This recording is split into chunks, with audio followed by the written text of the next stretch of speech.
दुनिया में दो बेहद अहम सवाल हैं। एक ये कि प्रकृति आपको क्या दे सकती है और दूसरा ये कि प्रकृति आपसे क्या छीन सकती है। और जब आप इन दोनों सवालों के जवाब जान लेते हैं ना, तब आपको ये समझ में आता है कि आपकी सबसे बड़ी कमज़ोरी आपकी सबसे बड़ी ताकत बन सकती है। और मैं इन दोनों सवालों के जवाब जानने के लिए आया हूँ। जयपुर से लगभग 300 किलोमीटर दूर एक गांव है मूमासर। ये आपको रतनगढ़ और डूंगरगढ़ जो तहसील हैं उनके बीच में पड़ता है। और वहाँ रहते हैं एक शख्स जो मेरे साथ बैठे हैं, श्री बजरंग लाल जी सुथार। बहुत बहुत नमस्कार सर। नमस्कार सर। मुझे ऐसे लगता है कि मुझे इनसे लेट मिलने का मौका मिला, शायद मुझे 10 साल पहले मिल लेना चाहिए था, ताकि मेरी ज़िंदगी थोड़ी सी और आसान हो जाती और जीवन को जीने का नज़रिया जो है वो और प्रबल हो जाता। क्योंकि आपके सामने जो शख्स है ना, मैं जब आपको बताऊंगा कि ये करते क्या हैं तो आप अचंभित हो जाएंगे। दुनिया के लगभग 15 से ज़्यादा देशों में इनकी पेंटिंग्स फैली हुई हैं, इनकी एग्जीबिशंस के लोग दीवाने हैं और हज़ारों इनको अवार्ड्स मिले हैं और न जाने क्या क्या। कैसे हैं सर आप? जी बिल्कुल बढ़िया। मुझे लग रहा था कि मेरी आज की ना यात्रा थोड़ी थकावट वाली थी, क्योंकि काफ़ी इंटीरियर में आना पड़ता है, लेकिन आपसे मिलके सारी थकावट मेरी एकदम से दूर हो जाती है। मैं भी यही सोच रहा था, आप 7 बजे से ऐसे रास्ते में हो तो आपको काफ़ी टाइम लग गया मुझ तक पहुँचते पहुँचते। 2:30 बजे आप पहुँचे हो सुबह 7 बजे से, बट काफ़ी आपको परेशानी हुई। नहीं परेशानी, बट ऑनेस्टली बताता हूँ, परेशानी तब नहीं होती है जिस मकसद के लिए आप जा रहे होते हैं ना, और साक्षात जब जाने के बाद वो पूरा होता है, तब मुझे लगता है कि वो परेशानी अपने आप ही हल हो जाती है। और आपने तो हमें सिखाया है ये चीज़।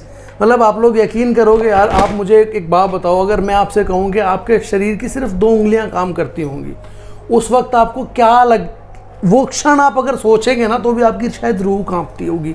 लेकिन जब मैं सर को देखता हूँ ना, तो मुझे लगता है कि अगर नाखून का ये टुकड़ा भी बचा किसी दिन, मैं तब भी इंटरव्यू ले रहा हूँगा, मैं तब भी शूट कर रहा हूँगा और मैं तब भी इसी खुशी से जीवन जी रहा हूँगा। क्या बात। तो पेंटिंग्स कैसे, मतलब मैं आज, मेरे पास सवाल नहीं है पूछने के लिए, आप मुझे बताइए ना कैसे पेंटिंग्स बनाने का सिलसिला शुरू हुआ, कैसे चीज़ें हुई। मैं भी खुद इस बात को सोच कर हैरान होता हूँ, आश्चर्यचकित तो मैं भी, क्योंकि मुझे भी कुछ समझ में नहीं आ रहा। ये सिर्फ ईश्वर की कृपा हो सकती है मुझ पर। ना मैंने कोई शिक्षा ली, ना मैंने पढ़ाई की, ना 8वीं क्लास तक पढ़े हैं। 8वीं क्लास, हाँ जी। और ना मुझे कोई आर्ट का ज्ञान था, ना कोई ऐसा बैकग्राउंड था, परिवार में कोई पेंटिंग बनाता नहीं था, बिल्कुल कुछ नहीं था, अनभिज्ञ बिल्कुल। लेकिन ये हुआ क्या, मैं आपको शुरू से बताता हूँ। ये बात 1996 की है, जब ये 94 की है, जब मुझे दिल्ली में मैं काम कर रहा था पिताजी के साथ में। मैं फर्नीचर का काम करता था, ये कारपेंटर का। तो काम करते करते अचानक ही मुझे वो दिन आज भी याद है, रविवार का दिन था और काम करते ऐसे ऊपर अलमारी के ऊपर मैं ऐसे कुछ काम कर रहा था। यहाँ बिल्कुल सीने में मेरे एकदम पेन उठा, दर्द उठा ज़बरदस्त। मैं बाहर गया, बाहर जाके पानी पी के आया, फिर काम किया, हथौड़ी लिया, काम करना शुरू किया। काम नहीं हुआ, वो दर्द था धीरे धीरे शरीर में फैलने लगा। मुझे ऐसा लगा कि कुछ होने वाला है, तो मैं दौड़ के ऐसे बाहर निकला तो 3 माला बिल्डिंग थी, उसके ऊपर छत पे जाके मैं धूप में लेट गया। वहाँ लेटने के बाद में इतना दर्द बढ़ा, इतना असहनीय दर्द बढ़ा कि मुझे लगा कि अब पूरा शरीर फटने वाला है। तब तक हाथ पांव बिल्कुल सही सलामत थे, काम कर रहे थे। ऊपर कुछ पेंटर्स काम कर रहे थे, उन्होंने मेरे पिताजी को आवाज़ लगाई कि ऊपर आइए मिस्त्री जी। तो मेरे पिताजी दौड़ के ऊपर आए, वो मुझे पकड़ के नीचे लाए। आराम से मैं चल के आया था, दर्द था हालांकि मैं चल के आया था। फिर वहाँ उन्होंने, जो सेठ जी है मेरे गांव के, पुखराज जी सेठिया, उनके घर पे काम करते थे, उन्होंने डॉक्टर्स, अपने फैमिली डॉक्टर को बुलाया। उन्होंने चेक करवाया तो बोले कि कुछ ऐसे बीपी की प्रॉब्लम है, पता नहीं क्या बताया। लेकिन उन्होंने एक टैबलेट रखी, टैबलेट रखते ही मेरा पूरा बॉडी नीचे से ये काम करना बंद कर दिया, पूरा निष्क्रिय हो गया शरीर। उसके बाद में जो हॉस्पिटल से जिन्होंने बताया, वेद, ये डॉक्टर्स, पीर फ़कीर, बाबा, साने, ओझे, जितने लोग होते हैं, 3 साल तक दिन रात हम भटकते रहे इलाज के लिए। कहीं कोई इलाज संभव नहीं हुआ। बुटाटी भी गया, वहाँ पे 15 दिन रुका, वहाँ भी कोई इलाज संभव नहीं हुआ। इस करके 1996 में फिर मेरी वाइफ का मेरे साथ वो डिवोर्स हो गया। फिर मैंने एक दिन ऐसे हार थक के निश्चय कर लिया कि अभी इस ज़िंदगी में कुछ नहीं रखा है, जीने जैसी कुछ नहीं है। तो मैंने ये तय कर लिया था कि मुझे अभी नहीं जीना है, आत्महत्या करनी है मुझे। मैं एकदम बिल्कुल थक चुका था, मेरे सामने अंधेरा ही अंधेरा था। तो उस दिन ये चमत्कार ही मान लीजिए कि मेरे सामने टीवी लगा हुआ था, टीवी का जो वायर होता है करंट का, पलक का सीधा, उसको मैंने ऑन ऑफ करके सीधा मेरे हाथ में बटन था, उसको मैं ऐसे चबाने का वो था मेरा मन कि मैं इसको चबाऊंगा और मैं आत्महत्या, करंट लग के मैं ख़त्म हो जाऊंगा। तो अब ये संयोग मानिए ईश्वर ने भेजा होगा। विनोद जी जोशी उसी वक्त मेरे सामने प्रकट हो जाते हैं, थोड़ी देर ऐसे आ जाते हैं वो चल के। वो आए कमरे में, मुझे देखा, वो एकदम देखते ही मतलब ऐसे देखते ही रह गई कि ये क्या कर रहा है, क्या तेरे हाथ में। मैंने कहा वायर है ये सब। उन्होंने मेरे हाथ से वायर लिया, स्विच ऑफ किया, वहाँ पे रख दिया। तो फिर वो बोले कि क्या कर रहे थे। मैंने कहा मैं ये सब करने वाला था, मुझे मन में ये था कि मैं ये करूँगा। बोले नहीं, ये सब नहीं करना आप, अगर आप ये करोगी, सोचो अगर आपको आज कुछ हो जाता है तो हम 10-15 दिन में आपको बुला देंगे और कहानी ख़त्म हो जाएगी। आप कुछ ऐसा करो जिससे हम आपको याद करते रहे और आप हमेशा सबको कुछ ना कुछ मतलब ऐसे मतलब याद आते रहो, कुछ ऐसा काम करो। मैंने कहा क्या कर सकता हूँ, मैं कुछ नहीं कर सकता। बोले नहीं आप कर सकते हो। मैंने कहा क्या। तो उन्होंने अपनी पॉकेट से एक पेन निकाला, पेन निकाल के मेरे हाथों में थमाया। बोले कि कुछ लिखने की कोशिश करो। तो मैं लिखने की कोशिश किया, मुझसे तो पेन पकड़ा ही नहीं गया क्योंकि मेरा एक थंब काम कर रहा है, एक अंगुली, ये भी मतलब हाथ है वो पूरा पैरालिसिस है, इसमें ये नहीं है कि भाई इसमें मूवमेंट है कोई, ये थोड़ा बहुत इतना ही काम करता है, ये भी सिद्धि नहीं होती। तो इन्होंने किसी तरह पेंसिल को फंसा दिया। फिर बोले कुछ भी लिखो। मैं लिखा नहीं गया मुझसे। उन्होंने मुझसे ये प्रॉमिस लिया, वादा लिया कि आप मुझे एक पत्र लिखोगे। अच्छा। तो मैंने सामान्य हाँ, जो भी आपके मन में है जो भी, हाँ आप मुझे एक पत्र लिखोगे। तब मैंने बस उनका वो कुछ कहने का अंदाज, उनकी बातें, उनकी सांत्वना देना, उनका ठास बनाना, मुझे हिम्मत देना, और मुझे एकदम ऐसे लगा कि मुझे इनकी बात माननी चाहिए। तो फिर मैंने लगातार वो अभ्यास शुरू कर दिया। रोज़ मैं उठता तो मैं पेन लेके बैठ जाता, कुछ ना कुछ लिखने की कोशिश करता। मैंने कोशिश करती, ये 5-6 महीने में मैंने एक लेटर लिख के तैयार किया, और जैसा जो लिखा गया मैं लिख के 5-6 महीने में एक लेटर लिखा मैंने। तो उनको भेजा जयपुर, पत्र उनको मिला, उन्होंने पत्र को पढ़ा। पढ़ते उन्होंने तुरंत मुझे रिप्लाई भेजा कि अरे आपने इतना अच्छा लेटर लिखा, इतनी आपकी अच्छी हैंड राइटिंग है, आप मुझे पत्र लिखा करो, हफ्ते में लिखा करो, रोज़ पत्र लिख। बस मैं कंटिन्यू उनको पत्र लिखता गया, भेजता गया, वो मुझे रिप्लाई करते गए। 1 साल तक हमारा ये पत्राचार चला। अच्छा। 1 साल तक। तब विनोद जी ने भी ये तय कर लिया था कि भाई ये पत्र वो लिखने लग गया अच्छे से, इसकी राइटिंग है, तो अभी इसको कुछ और करना चाहिए। और शायद उनके पास भी वो काम काज ज़्यादा करने, तो उनके पास भी समय नहीं था कि वो मेरे पत्रों को पढ़ते, रिप्लाई करते, तो उनके पास में भी कम वक्त था। तो उन्होंने फिर बोला कि आप एक काम करो बजरंग। मैंने कहा क्या। अभी आप डायरियाँ लिखनी शुरू करो। तो फिर मैं डायरियाँ लिखनी शुरू की। डायरियाँ मेरे पास कुछ पड़ी थी घर में, 1-2 और ला दी उन्होंने। क्या लिखा करते थे उन डायरियों में? जो भी मेरे मनोद्वेग व्यक्त, जो मेरे मन में था, जो मैं सोचता था, मतलब उस वक्त मैं क्या लिख सकता था। मेरा बीमार मन था, मेरे मन में गुस्से, क्रोध के अलावा और क्या था, और कुछ भी नहीं था। मैंने उसको उतारा, लिखना शुरू किया। तो जो मेरे मन में आता, जो मैंने देखा, जो मैंने सहा, इस उम्र में मैं क्या फिलोसफी लिख सकता था, कुछ नहीं लिखा मैंने। जो मेरे मन में था मैंने लिखने की कोशिश की कि मैंने आज ये किया, आज मैंने इतना कुछ देखा, सारा कुछ लिखता गया। उसमें जो भी अपने विचार थे डायरियों में उतारता गया। मैंने 9-10 डायरियाँ लिख दी बड़ी बड़ी, और फिर पोइम, कविताएं भी लिखी, कुछ लिखी गई, कुछ नहीं लिखी गई। तो फिर विनोद जी का आना हुआ, और वो लगातार मुझे देखते रहते थे, समय समय पर संभालते रहते थे। तो वो डायरियाँ फिर जयपुर लेके गए। अच्छा। वहाँ पे उन्होंने पढ़ी डायरियाँ। पढ़ने के बाद में उन्होंने देखा, मुझे तो कुछ ज़्यादा समझ थी नहीं। उन्होंने देखा कि भाई ये बजरंग डायरियाँ लिखता है, इसकी राइटिंग ठीक है, अभी ये जो डायरियों के ऊपर जो खाली स्पेस होता है, इस पर ये क्या बना रहा है। तो उसमें कहीं मैं मोर बना कुछ कुछ ना, हाँ बिल्कुल, कुछ ना कुछ बना लिया करता था।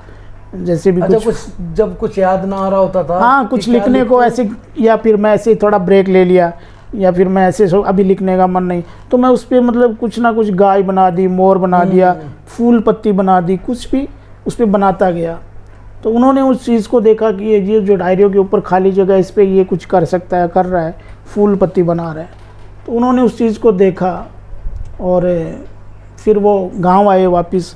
उसी वक्त मेरे जो ताऊजी प्रिंसिपल गौरीशंकर जी जोशी, वो भी मेरे घर में आए। तो वो आके उन्होंने भी डायरियाँ देखी। तो उन्होंने भी मुझसे एक बात कही कि डायरियाँ आपका क्षेत्र नहीं हो सकती, लेखन आपका क्षेत्र नहीं हो सकता, क्योंकि शब्दों की दृष्टि से, व्याकरण की दृष्टि से आप थोड़े कमज़ोर हो, क्योंकि आपकी पढ़ाई इतनी नहीं रही है कि आपकी, हालांकि इसका पढ़ाई से नहीं है, ये अनुभव पे है, लेकिन मेरे पास वो नहीं था सब कुछ। तब उन्होंने भी मुझे कहा कि इसको रोक के आपको कुछ और करना चाहिए। फिर दादा ने भी बोल दिया, विनोद जी ने भी, कि भाई आप इस डायरियों को इतना ही लिखो। अभी आप जो ये डायरियों के ऊपर खाली स्पेस पे जो आप ये पेंटिंग नुमा कुछ बनाते हो, आप ये फूल पत्ती, इसको आप कागज़ पे बनाना शुरू करो। मैंने कहा ठीक है, कागज़ पे बनाना शुरू करते हैं। तो अभी उसके बाद में क्या है कि मुझे कुछ ज्ञान ही नहीं था कि करना क्या है। मेरे पास क्या आर्ट मटेरियल के नाम पे सिर्फ पेन था या पेंसिल था, उसी से मुझे आर्ट करना था। तो अभी क्या है कि ना मेरे पास कोई सीट थी, ना कुछ और था, कलर वलर कुछ थे नहीं। तो ये जो बच्चे पेपर दे के आते हैं, जो एग्ज़ाम पेपर देते हैं, उनके पीछे जो खाली जगह होती थी, उस पर अगरबत्ती के जो पैकेट्स होते थे खाली, खोल के उनके जो अंदर का जो खाली का हिस्सा होता है उस पर, या फिर जो शादी विवाह के जो कार्ड होते हैं वो खाली, उस पर मैं ये काम किया करता था। कुछ ना कुछ बड़े बनाने के नाम पे मैंने उन पे शुरू किया। तो वो कुछ बनता गया। तो मैंने बना के कुछ 40-50 ऐसे छोटे छोटे स्केच बना के रखे। तो 2004 में 5 में जॉन सिंह जी विरासत फाउंडेशन के ट्रस्टी और विनोद जी जोशी, उनके जो सहकर्मी थी, जो वो सब लोग मेरे घर पे आए। हमारे गांव मोमाशर में एक होली का फेस्टिवल होता है, जो गिंदड़ के नाम से होता है, और बड़ा आयोजन होता है मोमाशर में। 4 दिन कल्चर 4 दिन बहुत अच्छा प्रोग्राम होते हैं, उन्हें देखने सब आते हैं देश विदेश से। तो जॉन साहब भी आए थे, तो वो मेरे पास आए, विनोद जी उनको लेके आए, सारी बातें हुई, उन्होंने देखा। तो फिर जॉन सिंह जी ने मेरे वो छोटे छोटे स्केच वो देख के वो उनको इतनी खुशी हुई और मेरे से बातें की। तो फिर उन्होंने क्या किया कि मुझे एक पेंटिंग की एवज़ में, मतलब उसका ये समझो कि वो मुझसे एक वो बनाया हुआ स्केच लिया, उसके एक स्केच के मुझे 500 रुपये उन्होंने मुझे दिए। अच्छा। कि ये आपको इसलिए दे रहा हूँ कि ये आपका जो काम कर रहे हो उसकी एवज़ में आपको मेहनताना है या मेहनत है आपकी, वो दे रहा हूँ, इससे आप कलर और ये सब खरीदोगे। वो देखिए वो मुझसे कुछ पेंटिंग ले जाते, पैसे दे के जाते, तो मेरा उससे मनोबल ऊपर बढ़ने लगा। मैंने कहा इससे पैसे भी आते हैं, पैसे भी मिलते हैं। तो फिर धीरे धीरे करके मैंने थोड़ा सामान भी मंगाया जयपुर से। विनोद जी ने मुझे आर्ट मटेरियल, सीट्स वगैरह सब कुछ ला के दिया। तो फिर मैंने 25 या 26 के आसपास बड़ी आर्ट, मैंने ये 14x11 की कुछ ऐसी पेंटिंग्स बना के रखी। मुझे ऐसा लग रहा है कि जीवन का खाली पन्ना ये कागज़ भर रहे थे। तो और मैं भी, मुझसे भी वो जो मेरे दिन थे अवसाद के, जो मैं जो आंसू बहा करता था, रोया करता था, बार बार सोच के कि अरे मेरे साथ ये हो गया, वो बातें मैं सब पीछे छोड़ के आगे आ गया था। मुझे वो बातें अब याद नहीं आ रही थी, कोई फ़र्क नहीं पड़ रहा। हाँ, तो फिर बस वही है कि मैंने बोलते तो मतलब एक बोलते हैं ना, जिसको आत्मग्लानि बोलते हैं, या फिर एक ऐसी पीड़ा जो मुझे बार बार ऐसे मतलब आगे की तरफ प्रेरित करती कि इससे आप बढ़ो आगे, यहाँ मत रुको। अगर यहाँ रुकोगे तो आपका कुछ नहीं होने वाला है। तो एक कुशल प्रेरक जो विनोद जी जोशी, वो प्रेरणा के रूप में आए। मैंने उनकी अंगुली पकड़ी और नए नए कदम रखे, चलता गया। विचारों के नए वृक्ष उगे, उसकी छाँव में बैठा और मैंने मन की बात पेंटिंग्स के माध्यम से कहनी शुरू की। तो खूब अच्छा मतलब रिस्पांस मिला। 2005 में फर्स्ट एग्जीबिशन जयपुर, ये डिगी पैलेस में मेरी एग्जीबिशन लगी थी। उसमें मेरी 25 पेंटिंग का एक पहली एग्जीबिशन डिगी पैलेस जयपुर में लगी थी। ऑडियंस को बताता हूँ, डिगी पैलेस वो जगह है जहाँ जयपुर लिटरेचर फेस्टिवल सबसे बड़ा फेस्टिवल का आयोजन होता रहा जी। हाँ बिल्कुल, वहाँ पे वो तो एक्सपीरियंस मतलब क्या उस टाइम क्या मन में चल रहा था? मन में यही था कि एग्जीबिशन देखिए। हाँ बिल्कुल, मुझे कुछ ज्ञान नहीं था कि एग्जीबिशन कैसे होते हैं, कैसे लगाई जाती है, क्या होता है क्या नहीं। मुझे बस वहाँ जयपुर जाना था, डीके पैलेस में वहाँ गया तो वहाँ पे खूब बड़ा आयोजन हो रहा था। मेरी पेंटिंग्स को ऐसे गैलरी में सजाया गया, लगाया गया। काफ़ी मीडिया के लोग और ऐसे बाहर के जो देखने वाले लोग हैं वो आए, बड़े बड़े लोग आए। उन सब ने मेरी पेंटिंग्स को देखा, सब ने मुझे आशीर्वाद दिया, सब ने सराहा। और मीडिया वालों ने खूब सारा मेरा इंटरव्यू लिया, उनको भी बहुत अच्छा लगा। तो फिर दूसरे दिन जो मेरी कवरेज आई उन्हें पढ़ा तो फिर मुझे भी अच्छा लगा।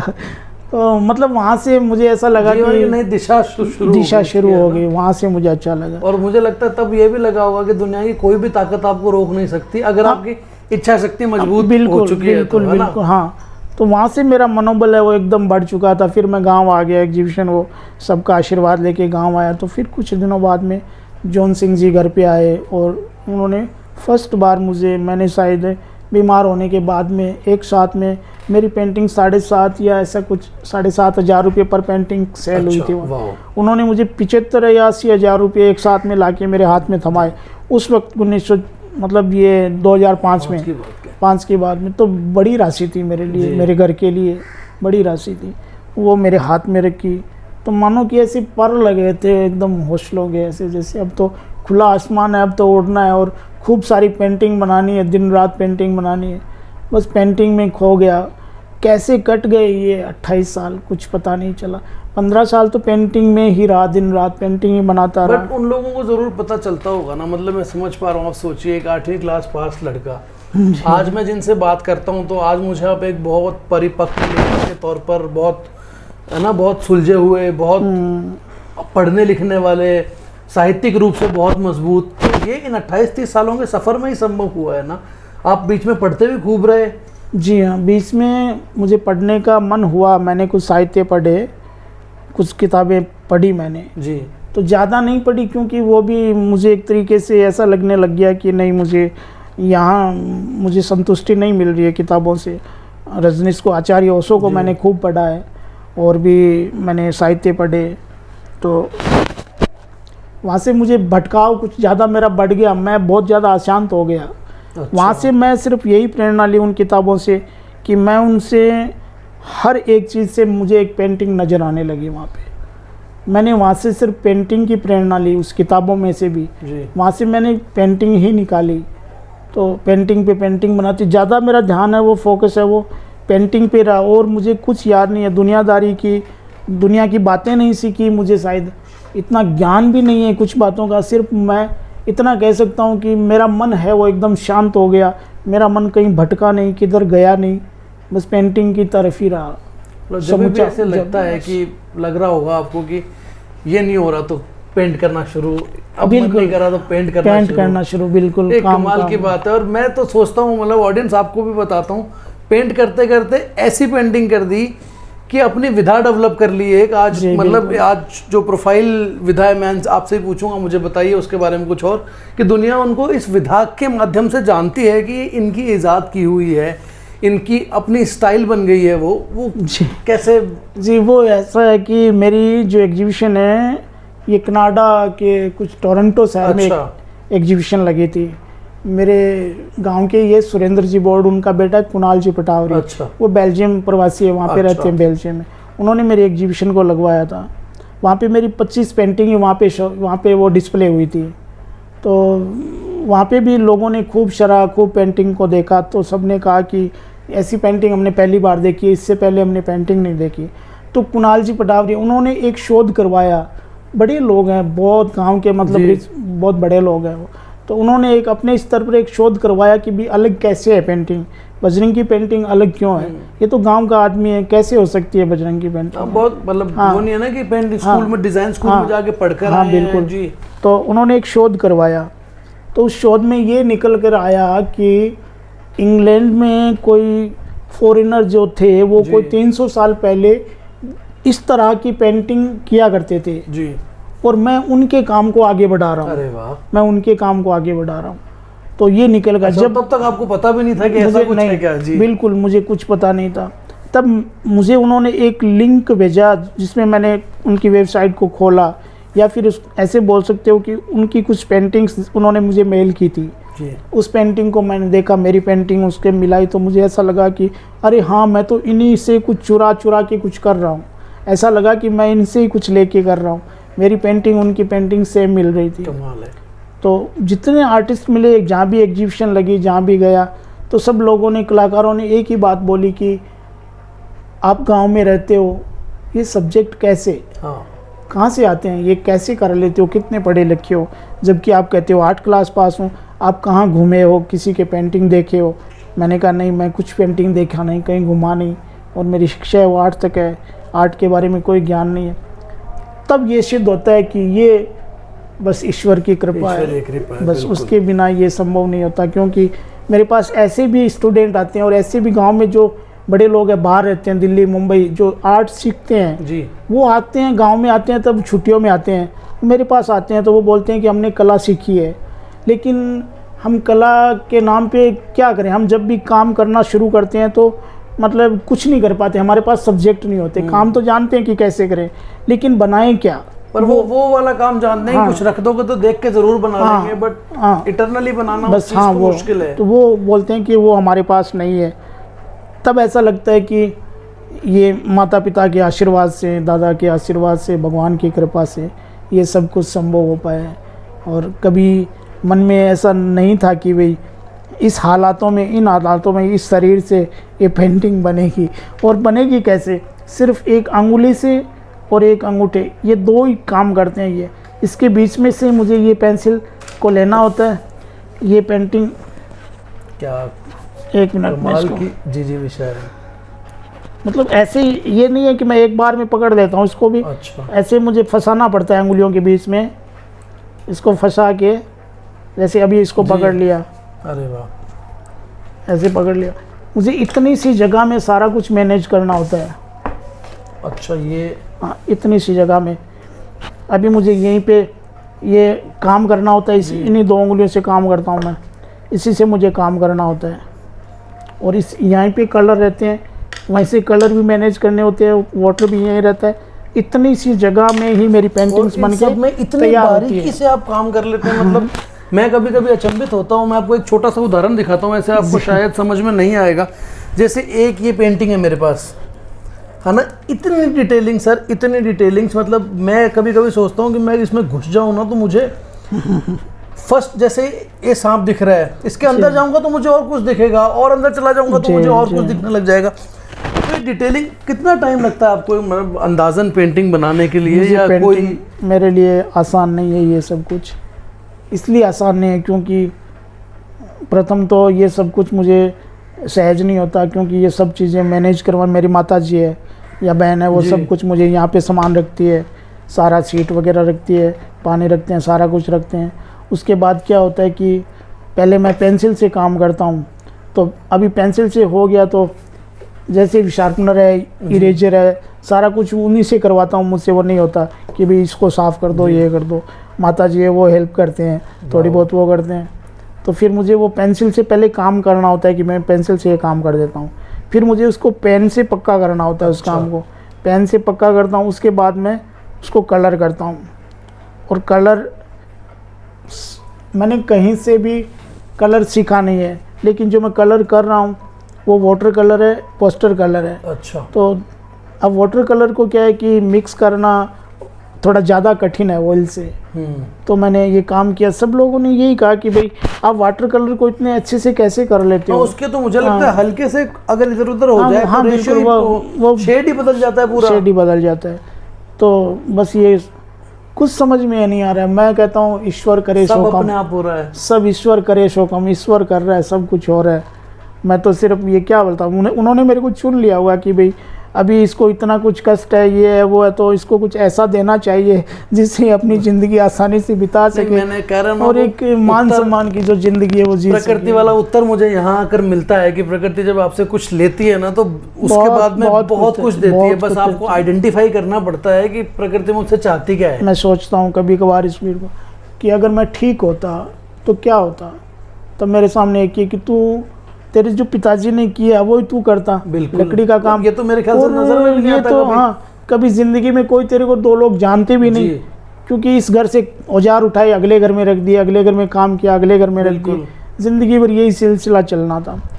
लेकिन यहाँ पे मैं गांव में रह के कमरे में बैठ के कितने लोगों तक पहुंचा हूँ, और कितने लोग हैं जो बड़े बड़े लोग वो गांव तक पहुंचे हैं, घर तक पहुंचे हैं, और सबका आशीर्वाद मिला है। मैं सोचता हूँ कि एक टाइम पे आपको लगता होगा कि मैं कहीं जा नहीं पा रहा, घूम नहीं पा रहा।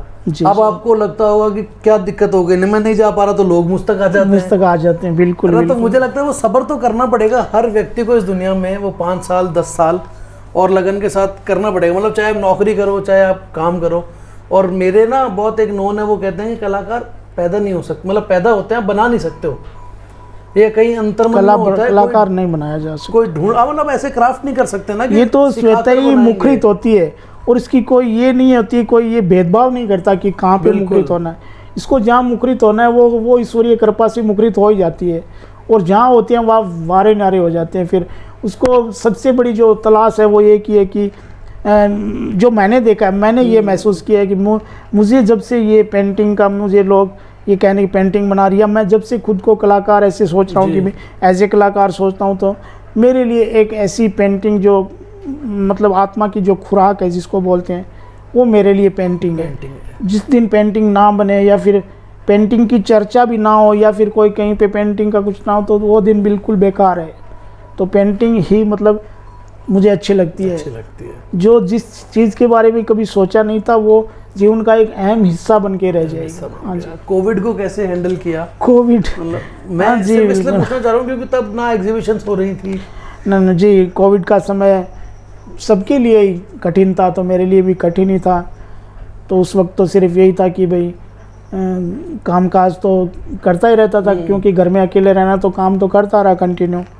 और पेंटिंग का कुछ एग्जीबिशन वगैरह वो तो था ही नहीं, पेंटिंग सेल भी नहीं हो पाई। लेकिन जैसे तैसे भी मेरा जो कोविड का काल था वो इसलिए अच्छा, क्योंकि काम मुझे करना था और घर पे बैठ के ही करना था, तो मेरा पेंटिंग का काम अच्छे से वो करता रहता था। एक पेंटिंग आपकी कितने दिन में तैयार होती है? एक पेंटिंग तैयार करने में मुझे, एक पेंटिंग तैयार करने में मुझे मतलब कम से कम 1 महीना लग जाता है। 1 महीना लग जाता है, क्योंकि इतना मोमेंट नहीं है ना। अभी मेरा जो ये हाथ है वो ये नहीं है कि मैं किसी भी ऐसी आकृति को एक बार, मेरा जो हाथ मूव करेगा वो इतना ही मूव करेगा। अच्छा। इससे ज़्यादा मूव नहीं करेगा, बस इतना ही हिल पाएगा। और इसी से फिर बाद में मुझे ये नहीं, फिर मुझे कागज़ को ही घुमा के कुछ करना होगा। अच्छा, ये एक और चैलेंज है। हाँ, इसको ही घुमा के ये हाथ नहीं है कि वहाँ तक पहुँचे, ये बिल्कुल इसको ही घुमा के, इसको मतलब अच्छा आप स्केल्स यूज नहीं कर सकते हो, फिर भी प्रॉपर मेजरमेंट आता है चीज़ों का। बिल्कुल। मैं पेंटिंग बनाने के बाद में ये एक विश्वास रहा है मुझ में, ये कि भाई कई बार ऐसा होता है, कई लोग बात करते हैं मेरे मित्र लोग की पेंटिंग का ये रहता नहीं कि जब एग्जीबिशन लगती है या तो मैं एकदम आत्मविश्वास के साथ में पेंटिंग एग्जीबिशन होती है वहाँ जाता हूँ, क्योंकि सब लोगों में कुछ ना कुछ थोड़ी विकृति होती है। बिल्कुल। वो ये होती है कि कहीं ना कहीं पकड़ देते हैं लोग कि ये लाइन आपकी नहीं है भाई साहब, ये लाइन उनकी है, आपकी पेंटिंग में कैसे नजर आए।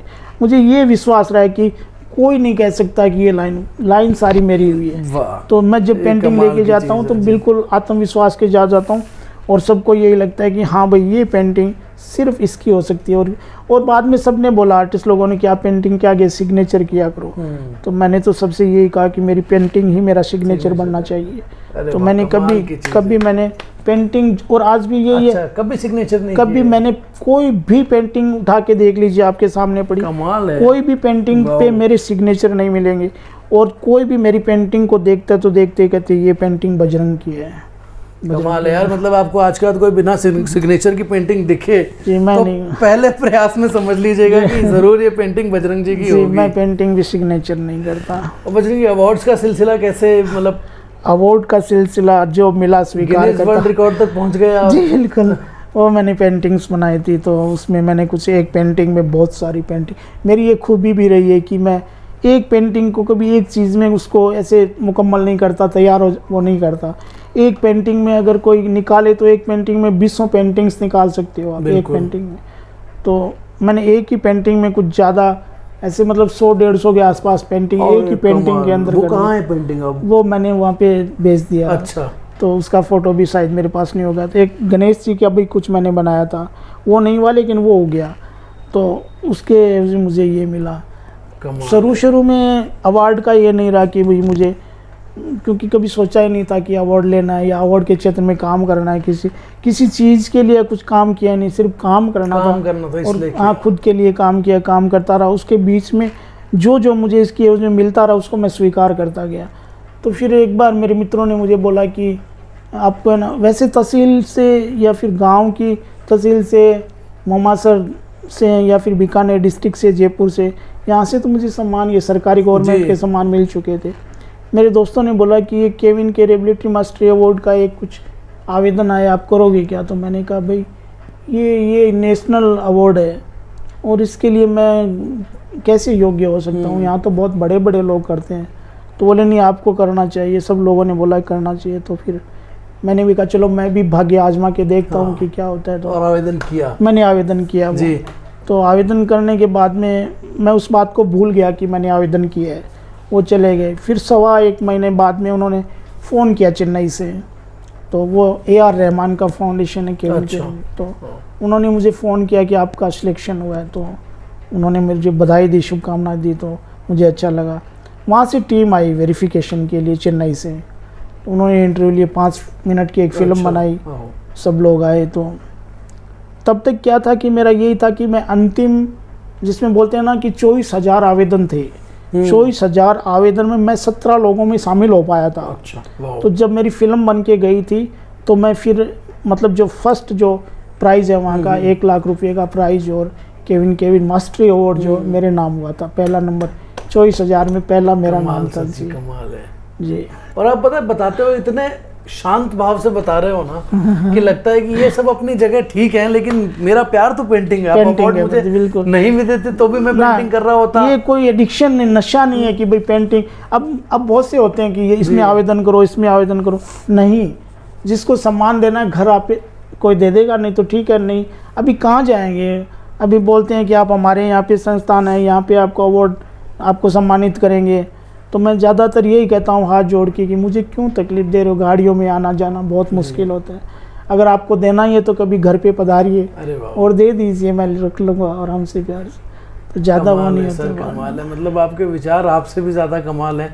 और घर आने का, लेकिन इनके घर आने का आपको एक फ़ायदा बता देता हूँ अगर आप मिलने आएंगे, क्योंकि बाहर अगर आप इन्हें बुलाएंगे ना तो आपको वो सब चीज़ें खाने को नहीं मिलेगी जो इनके घर पर सबसे ज़्यादा मिलती हैं। इतना अमेजिंग खाना ये खिलाते हैं, तो आपको सबको आना चाहिए इनके घर पर। अच्छा, मैं एक तो माफ़ी, मेरे हर गेस्ट से माफ़ी मांगता हूँ कि मेरे पास समय की बड़ी पाबंदियाँ होती है और मैं तो चाहता हूँ मैं अभी कैमरा लगा के रखूँ, आपको पेंटिंग करते हुए देखता रहूँ महीनों महीने, पर मैं मतलब बंधा हुआ हूँ, इसलिए हमें इसको रैप करना होता है एपिसोड को बस। लेकिन थोड़ा सा मुझे क्विक चीज़ें बता दें। फिल्में देखते हैं? टीवी फिल्में फिल्म नहीं देखता। अच्छा। मैं पुराने गाने सुनता हूँ ज़्यादा। अच्छा, फेवरेट सिंगर आपके? मेरा फेवरेट सिंगर मुकेश जी है, लता जी, आशा जी। अच्छा, मुकेश जी का गाना सुनाओ ना मुझे, जो आपको लगता होगा सबसे पसंदीदा गाना हो। वो गाना किसका है? चलो एक बार फिर से अजनबी बन जाए। चलो एक बार फिर से अजनबी बन जाए हम दोनों। कमाल। आपकी पेंटिंग में भी वही दिखता है ना, मतलब एक बार एक नज़रिए से देखते हो तो फिर लगता है नहीं ये तो कोई और है। अच्छा, आप मुझे कह रहे थे कि आप मतलब एनिमल और ये सब, जी। ये आइडिया ये भी आते आते आगे जीवन के अलग अलग फेजेस को देखते हुए समझ में आया?